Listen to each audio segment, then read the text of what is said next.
આજરોજ છોટાઉદેપુર જિલ્લા યુવા મોરચા ભારતીય જનતા પાર્ટી દ્વારા બોડેલી અલીપુરા 4 રસ્તા પાસે ભવ્ય ફાઇનલ T20 વર્લ્ડ કપ મેચનું આયોજન ડિસ્પ્લે સ્ક્રીન દ્વારા આયોજન કરવામાં આવ્યું છે।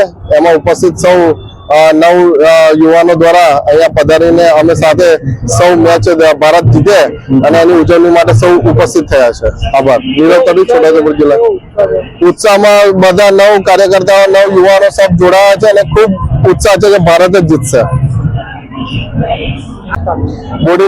બોડેલી નગરપાલિકા જાહેર થઈ ત્યારબાદ આ સૌ પ્રથમ પહેલો પ્રોગ્રામ છે, તેમાં નગરજનો તથા આજુબાજુના ગામની પબ્લિક પણ ખૂબ ઉત્સાહમાં છે। તેઓ સૌ ખૂબ મોટી સંખ્યામાં અહીંયા ઉપસ્થિત રહ્યા છે।